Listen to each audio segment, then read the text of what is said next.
O SPTV traz com exclusividade detalhes do laudo do IML sobre a morte de um estudante depois de levar um choque durante o pré-carnaval de rua em São Paulo. O trânsito da capital está menos violento. O número de mortes caiu quase 7% no mês passado, em comparação com janeiro de 2017. Metade das vítimas era motociclista. A campanha de vacinação contra a febre amarela foi prorrogada outra vez. E, de novo, o motivo foi a baixa adesão. Apenas 1/3 do público-alvo foi aos postos. Agora, no SPTV.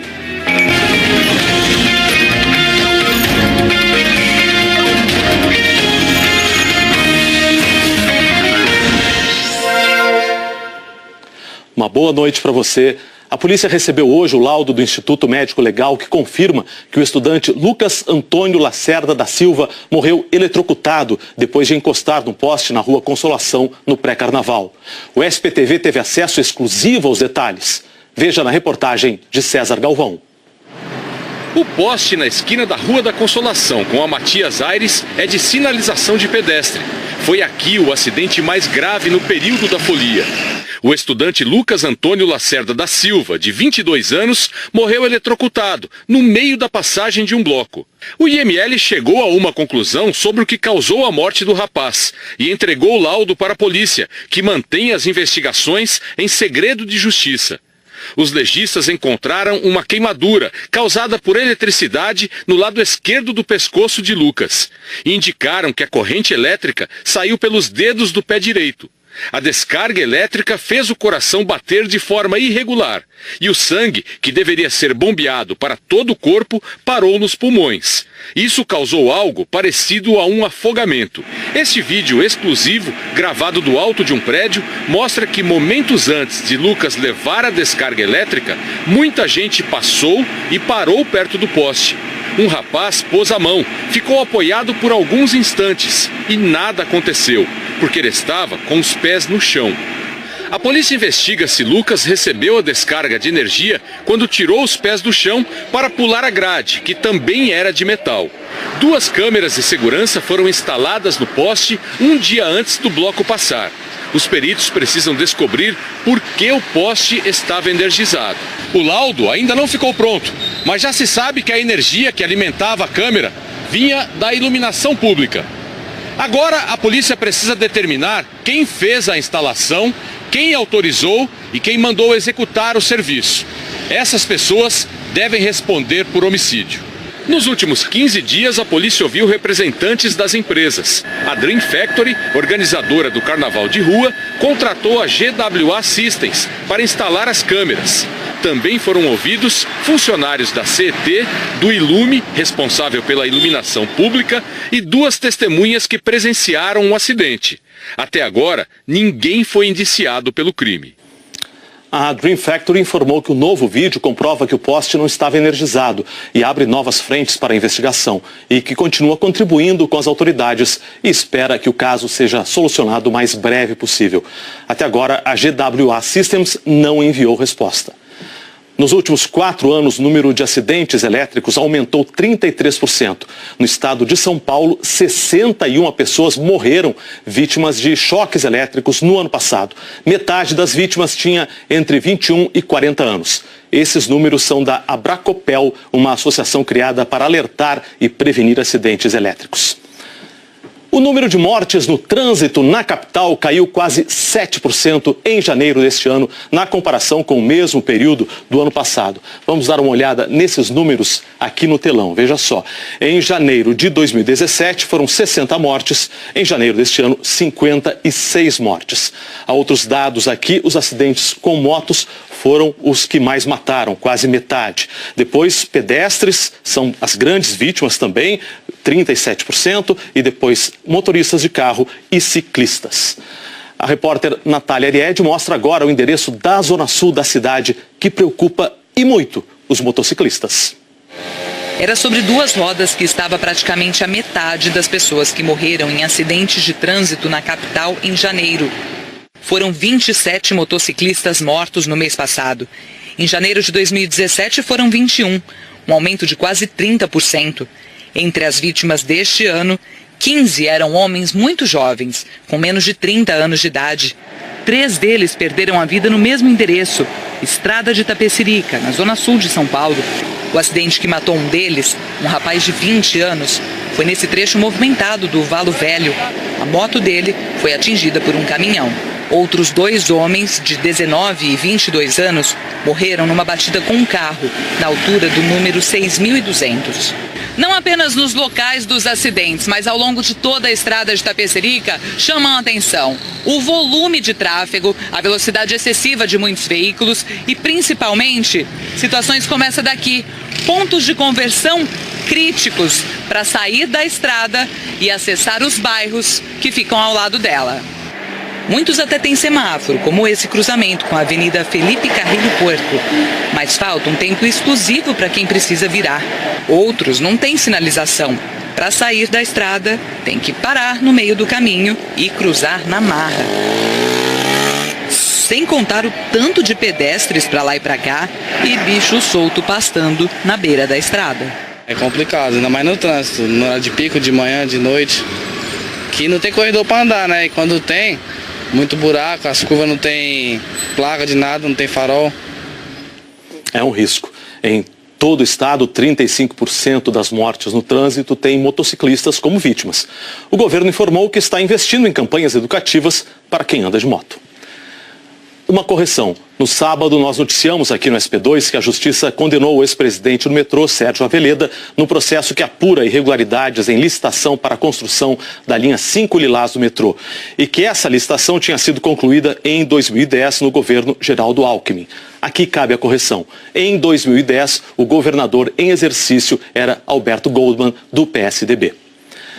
A Prefeitura da capital lançou hoje um edital de concessão para a instalação de 600 banheiros públicos na cidade. Vamos ver aqui no telão onde esses banheiros ficarão localizados. Olha só, vão ser a maior número na Zona Leste, 110, 78 na Zona Norte, 63 na Zona Oeste, 67 no Centro e 82 na Zona Sul. No total são 500 banheiros, faltam 100 que serão em locais a serem definidos pela empresa que vencer a licitação, desde que esses locais sejam aprovados pela Secretaria de Obras. Haverá ainda 100 banheiros móveis para serem instalados nas feiras livres e eventos. A empresa vencedora da concessão vai poder fazer a exploração publicitária dos espaços, como já ocorre nos relógios e pontos de ônibus. O prefeito João Dória disse que o vencedor terá que entregar à cidade banheiros completos. Banheiros com ar-condicionado, banheiros que operam 24 horas, 7 dias por semana, 365 dias por ano, com manutenção e reposição, com sabonete líquido, papel higiênico, papel toalha e também os lenços umedecidos para que as mães possam atender os seus bebês, além de todos os banheiros terem acessibilidade. Esse projeto já foi aprovado pela Câmara Municipal e a implantação começa em maio. O prazo de concessão é de 25 anos. A seguir, por causa da baixa adesão, a vacinação contra a febre amarela agora vai até o dia 2 de março. Vamos dar uma olhada no trânsito ao vivo, Avenida 23 de Maio, com o trânsito mais pesado aqui em direção ao centro, à Zona Norte, e o motorista não encontra dificuldades se for para a Zona Sul. 7h22, o SPTV volta já.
SP2 de volta, parte da Avenida Paulista está fechada desde as 4 da tarde por causa de uma manifestação contra a reforma da Previdência. O protesto das centrais sindicais é em frente ao vão do MASP. A Andressa Roger acompanha o trânsito do Alto.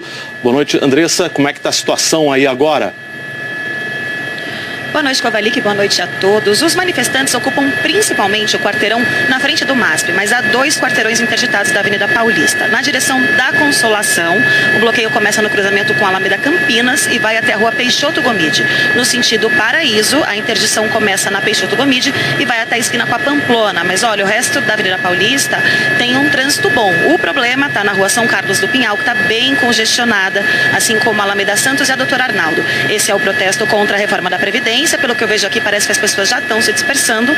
A CUT informou que compareceram cerca de 20 mil manifestantes e a Polícia Militar não divulga esse tipo de estimativa de público. Kovalik. Obrigado, Andressa. Os protestos e paralisações começaram ainda de madrugada em vários pontos da região metropolitana. O alvo da crítica, a reforma da Previdência Nacional e também a municipal, que será uma das principais discussões do semestre na Câmara Municipal de São Paulo. Nas calçadas do centro, funcionários da educação municipal aderiram às manifestações nacionais contra a reforma da Previdência. Aproveitaram para protestar contra a criação do Sampaprev, a Previdência Municipal que prevê aumento na contribuição dos servidores municipais. Ele aumenta a contribuição previdenciária de 11 para 14, podendo chegar no suplemento até 19%, inclusive os aposentados. Com os professores protestando, cerca de 100 escolas municipais não funcionaram, segundo o sindicato. A Secretaria Municipal da Educação disse que a paralisação atingiu 19% das escolas municipais e que vai repor as aulas perdidas hoje. Por pouco mais de 1 hora, os professores municipais bloquearam o viaduto do Chá em frente à Prefeitura de São Paulo para fazer uma assembleia. Eles iam decidir sobre a continuação da greve iniciada nesta segunda-feira. A decisão foi voltar ao trabalho amanhã. Depois da assembleia, eles seguiram em caminhada em direção a uma outra manifestação na Avenida Paulista, se juntando a outros sindicatos e movimentos sociais. Os manifestantes ocuparam o vão do MASP e as 2 pistas da Avenida Paulista naquele trecho. Às 5h30 da tarde, o trânsito fechou para os carros entre as ruas Pamplona e Ministro Rocha Azevedo. No grupo, professores do município e do estado, metalúrgicos e bancários, que já haviam feito uma paralisação de manhã quando várias agências não abriram. Os reflexos dos protestos foram ainda mais sentidos no trânsito pela manhã. Os ônibus em Guarulhos só começaram a deixar as garagens às 6h30. No corredor ABD, 8 linhas foram afetadas, prejudicando mais de 100 mil passageiros. Já o bloqueio no terminal Santo André só terminou às 9h15. A repórter Cíntia Toledo acompanhou a confusão do Globocop.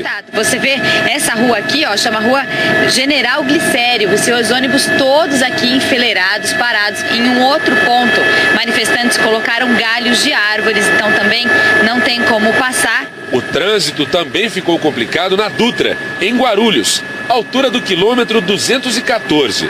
Os manifestantes fizeram uma barreira de fogo e a pista marginal, sentido São Paulo, ficou totalmente bloqueada por 30 minutos até às 8h30 da manhã.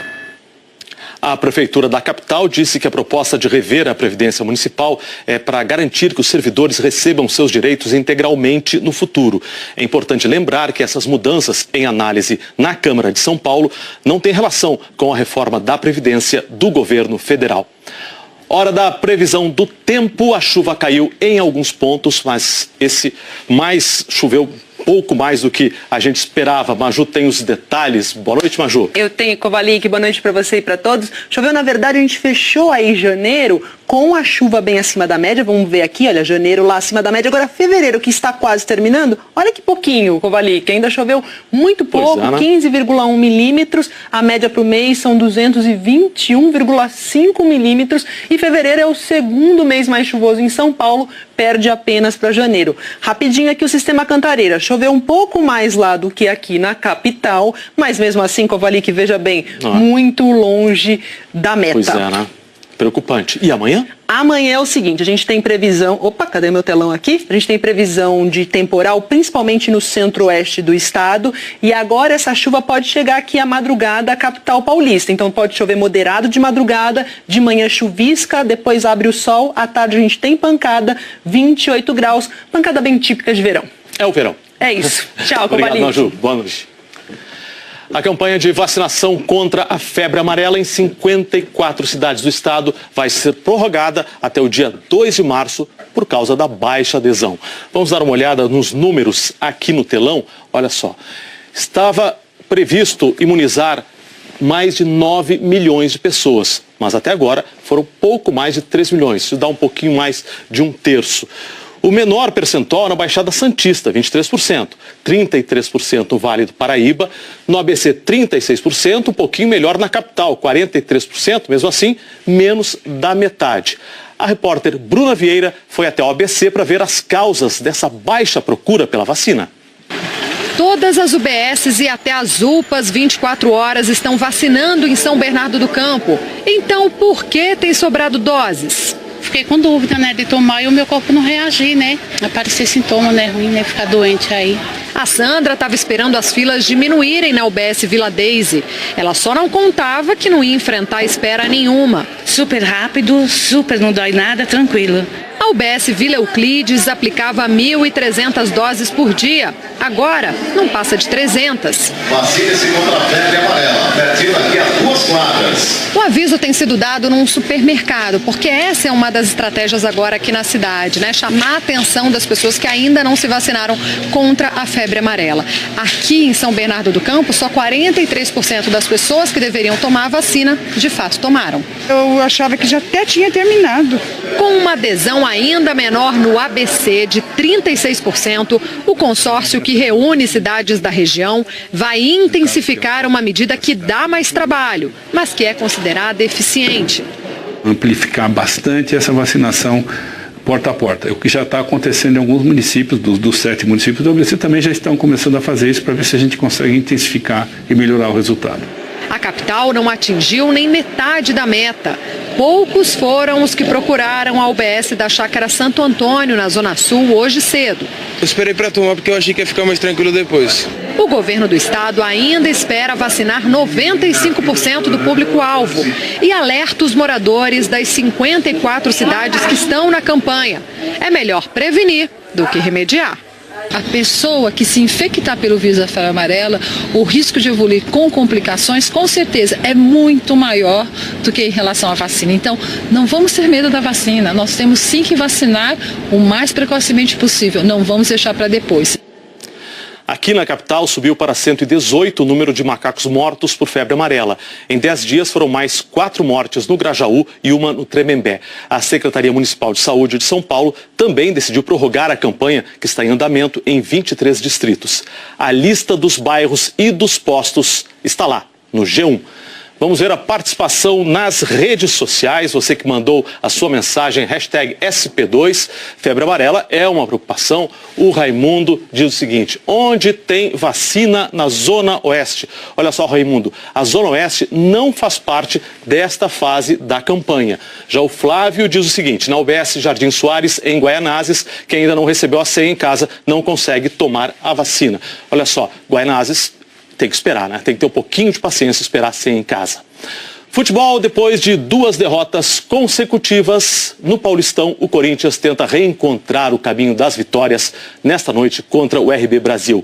O repórter Edgar Alencar está em Campinas e tem as informações ao vivo. Boa noite, Edgar. Muito boa noite, Kovalik. Boa noite a todos. Realmente um momento mais tenso no Corinthians, depois dessas 2 derrotas seguidas. Tanto que o técnico Fábio Carilli faz mudanças no time, começando pelo esquema, né? Hoje o Corinthians vai a campo com um esquema igual ao Corinthians de 2017, aquele que no ano passado ganhou o Campeonato Paulista e também o Campeonato Brasileiro. Entre os jogadores, 2 mudanças, uma até já esperada pelo torcedor corintiano, sobrou para um dos artilheiros do time na temporada. Hoje o camisa 10, Jadson, começa no banco de reservas, joga o Camacho. Agora outra mudança, essa é mais surpreendente. volante René Júnior será titular no lugar do volante Gabriel. Dá para explicar também essa mudança, porque no fim de semana tem clássico contra o Palmeiras e o Gabriel está pendurado. Tudo isso para enfrentar então o RB Brasil, que não tem nada com essa crise, vem no seu melhor momento no Campeonato Paulista, não perde a 4 jogos e vai tentar manter essa boa fase hoje, logo mais aqui em Campinas contra o Corinthians. Kovalik. Obrigado, Edgar. O SPTV termina aqui. As reportagens estão no Globoplay. As notícias do Brasil e do mundo no Jornal Nacional às 8h30. Uma boa noite para você e até amanhã.